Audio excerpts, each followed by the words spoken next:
Welcome aboard, ladies and gentlemen. I'd like to thank you for clicking on to my channel. Today we have another video coming to you live from the DJ Battle Lab.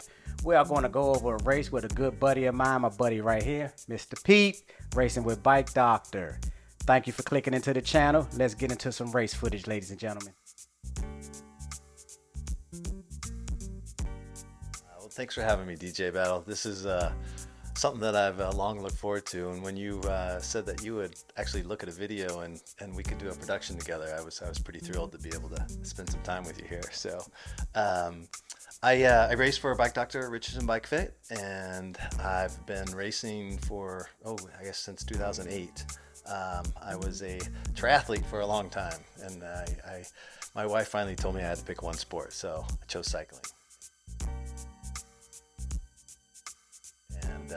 It's interesting that this race in particular, that we're lucky enough to get DJ Brew to come join us. Our little collaboration that we did at Nationals was fun. So I told him that I've always raced against him since I think he started a year before me racing, and I've always raced against him. So I said, you had to give me at least one race here with me and the race with you. So.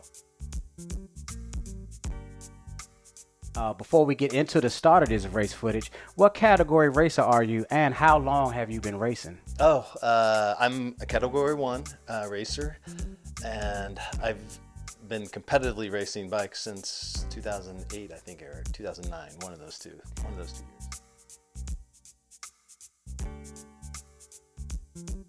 Wow, I didn't even fall into cycling into approximately 2010, so you have a lot of great race experience. I will call you a veteran / OG. Appreciate you. Let's get ready for this whistle to blow, ladies and gentlemen. Enjoy. And that's the whistle. This race, ladies and gentlemen, is underway. All right, yeah, we take off. It's a little bit about this course. I think it's been around for, what? I would say years? It's been around for a while. This is the same course that they used to have dog days, I believe. Yeah, dog days. And I think it's interesting. The backstretch, what I call the backstretch, is once you kind of make this turn through this little chicane traffic circle, and is really kind of a unique this year in that it's a single lane where it's not wide. So it can kind of get bunched up, and if the front can get really fast, it really strings things out going into the downhill. But today, unfortunately, there was a little bit of a headwind when you made that final turn down into the steep drop down to the finish. Great to know. Great to know. Speaking of that, since this course has previous races on it back in the day, how many times you think you've raced on this course? Oh, man. Gosh, I probably have to look at my Strava and see how many laps that I've done on this course, but I'd probably say I've done it 6 or 7 times. Wow. I haven't always made it. Sometimes I shut my season down at the beginning of August, but it's the last race I'm at, bro. We have to do this and support the GI crew. I definitely agree with that. Me, myself, Pete, I've never raced on this course as of yet. Yeah, so you see how narrow it gets right there. Yeah, it looks like one lane. Yeah, one lane. So that stays that way, which is nice. I think there's been problems maybe in the last couple of years where it's bottlenecked and then it opens back up and then it bottlenecks again, and that tends to cause guys to take some riskier moves trying to pass people, which is some guys think space is available that becomes unavailable real quick. So I actually think it was a safer course this year with that one single lane. Awesome, that's great to hear. So we are in lap 1 right here, ladies and gentlemen. I'm trying to give you guys a full understanding. There's Drake Jordan there. There's Drake. Hey Drake, trying to give you guys a full understanding of what a lap of this whole course look like, and then after this we'll be clipping through because I didn't think you guys want to see a 40-minute 35+ race. So let's get ready for some more action. Yeah, so this is just that final downhill, sloping descent into a little bit of a headwind, and we come around and the finish line and the massive crowd here. Massive crowd. It was some good participation for this local race here, and I definitely appreciate it. I was DJing it myself, Pete, spectating and just loving being a fan of the sport. I see you guys here have stepped it up, Pete, 33 plus miles an hour. Oh, yeah, third lap. Okay. Yeah.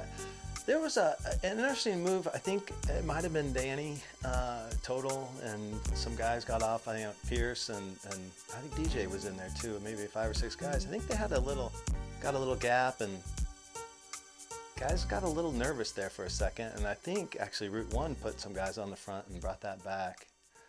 Shout out to Route 1 Velo. Lap 5 here. We just cutting through, ladies and gentlemen. I see some of your teammates here looking real good. Yeah, there's Hilly, our Australian. And Big Mike on the right. Big Mike and Hilly. Hey, mate. All right. So, yeah, we come down here. I think this is the preem lap. $50 cash free. $50 cash free. $50 cash free.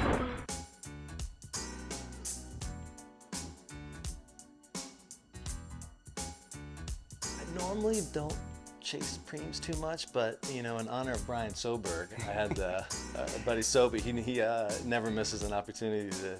I must admit, Pete, you just dropped some watt bombs right here. Tell me what's going on. Oh yeah. So this is interesting. So I think that this is probably the best place to attack is on that side and go into this little corner here, because especially if you can get some teammates to the front, you're also coming into the very narrow part of the course where some effective blocking can actually take place. Not negative racing, but just taking up space, really, more or less making it harder for guys to get around. So yeah, I'm just kind of cruising up here, going for this preem, and I do notice when I attacked on that, I stood up to sprint, and I realized that my rear tubeless tire was low on air, and I was like, uh-oh, this is not good. I just had a little squishy feeling, and I remember going for this preem going, man, I'm putting out some watts, and I felt like I was in quicksand. But I see this little group coming up, and I know I have a couple teammates in there. I see some kits as I look back a few times. So I'm like, well, you got to wrap up this preem here. Got to wrap up the preem. Yeah. I tell you what, it was $50 for this preem right here, Pete. I am totally on your, and you still you are social distancing right now. Yeah. 32 miles an hour downhill, 200 plus watts. That $50 is for you. Yeah, I was getting the 50. Look at this. Go to my grave if I did get that $50. So I kind of come through here, and it's still pretty early in the race. I know I like to, and I think also probably some other racers like to just get one good hard effort, at least early in the race, just to kind of open up your legs. I didn't get too much of a warm up. So here I'm kind of coasting in, seeing just kind of what's going to happen behind me. I know this little group is coming. I don't know how far really the field is behind them. How often do you look behind to see what's happening behind you? Because I have an issue with that with my limited race experience. Sometimes I kind of lose track of what's going on in the race. How do you deal with that? I think it kind of depends on where you're at in the pack, in the field, obviously. I think when tend to get off the front, you don't want to look back too much, because that kind of gives your hand away. Okay. I think that if I see somebody that's up front and they're looking back all the time, that's a signal to me that that person probably doesn't have the legs to do much more than that. Gotcha. Because they're really worried about who's coming up behind them. Got you. I see. I'm sorry, I didn't mean to cut you off. I see Velo Labs shot past you, and here we have GI Mike and DJ Brew, your teammate. Route 1 Velo. They have a nice whole. Yeah, there's Artemis representative. A lot of Carbon representation Racing, got back to you. At this point, did you shut it down and save yourself and reset, or tell me what's going on with you? Yeah. That was. I mean, we're still at 7 laps, so we, our part of our whole overall strategy was to try to get some guys to waste some energy, try to put some dent in some legs, especially the sprinters. There was way more. I'd say, higher talent of sprinters in this race than there were rollers. There were a lot of sprinters. There were a lot breakaway riders, which I kind of fall on the breakaway rider side. There we got Pierce and DJ. So we really wanted to, use Pierce and I and some of the other guys to, be active, force some chasing, make some guys spend some energy, DJ kind of had the green light to play things as he wanted to. I see DJ's eating, taking in some food like, right there. What's Do he you? doing? Like, is that a Subway sandwich? Or Yeah. What was that? Do you eat during a race? Not during a crit race. No, I'll never eat anything. Okay. Especially, I mean, I think we were doing 40 minutes. I think my nervous system be so jacked up if I tried to eat something that I probably wouldn't keep it in. Yeah. I like scratch. Drink with some carbs in it, some electrolytes. Cool. Here we are at lap 10. Y'all still on the business side of the pedals, man. Y'all grooving. Yeah. This is. I think everybody was. It was a fast day. It was fast, and that headwind on that. Even in the 1-2-3 race after this, when we were, that headwind picked up even stronger when you make that final turn coming down the finish line, and it was a little bit demoralizing because even if you carried so much speed into that headwind, it was like, oh, and then the field can really roll down there, pretty quick.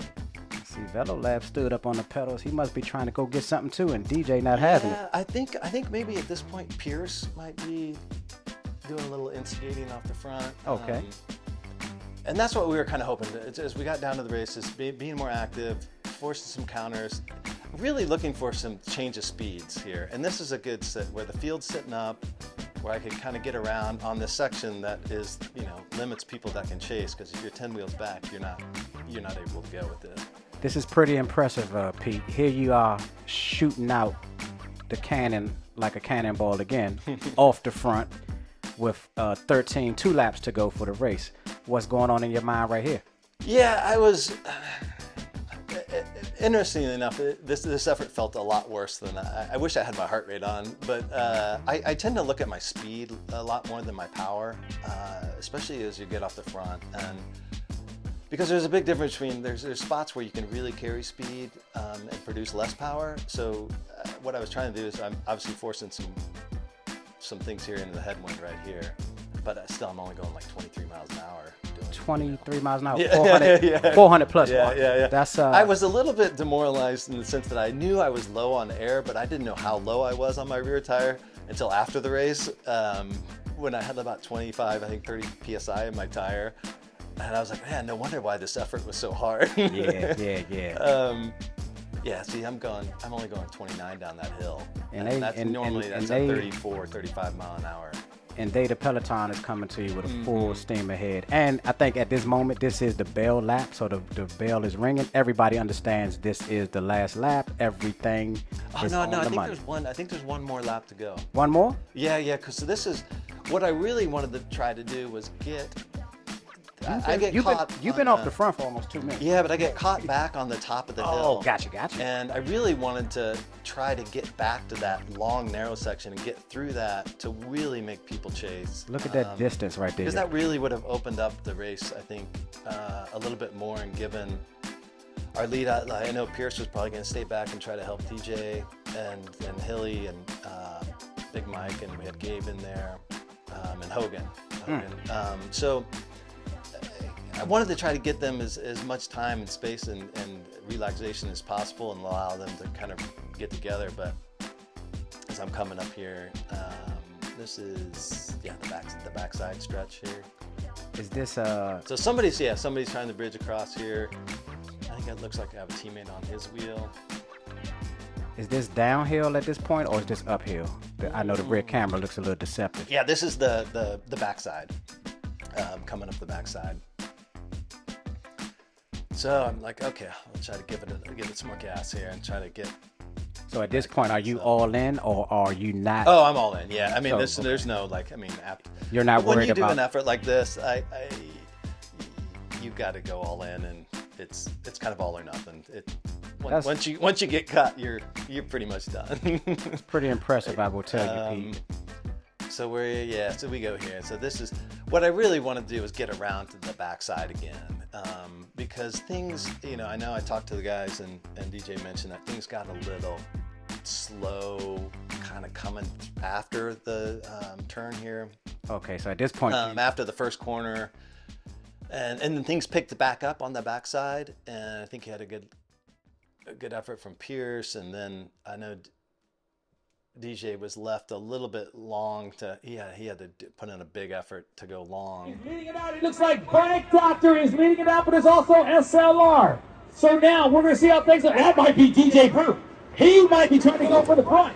Inside, glued to the inside curve. Here you go. Riders up, riders up, riders up. Oh my, me, oh my. DJ Proof on the fly. Winner, winner. That's a hard sprint to win. I mean, that's a long effort. You know, if he's going probably close to 40 miles an hour, I mean, it's going to take somebody going 50 miles an hour to pass him. Yeah, you have to do a lot of work to pass somebody that's committed in the sprint. How did you feel after the race?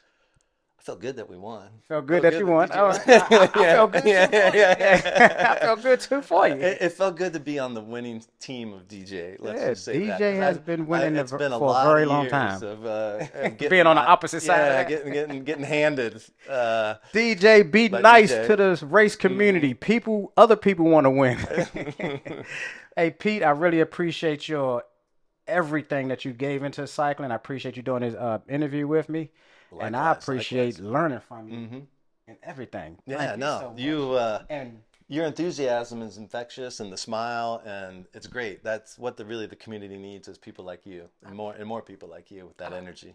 That is some very nice stuff. How much do I owe you for that? Well, we'll talk afterwards. Okay, that's pretty good. Before you go, Pete, tell us who you race for, who the sponsorships is for Bike Doctor, and I appreciate you. Oh, you bet. Yeah, this is Bike Doctor Racing, and with our other co-sponsor is Richardson Bike Fit. And if you ever look in need a bike fit, I think a lot of people already know who he is, but Chris Richardson and Teresa Richardson run their shop over there in Crofton, and can't recommend enough. Been using them for years. They've fitted me for every bike I've had, and I've had approximately 9 bikes. I know. I saw that new Madone you got. I had to go out and get myself one after I watched your video. Appreciate you, ladies and gentlemen. Give us a thanks, a subscribe, a thumbs up, whatever you like. I just appreciate you. Thank you for watching the video. DJ Battle, Pete, we are out.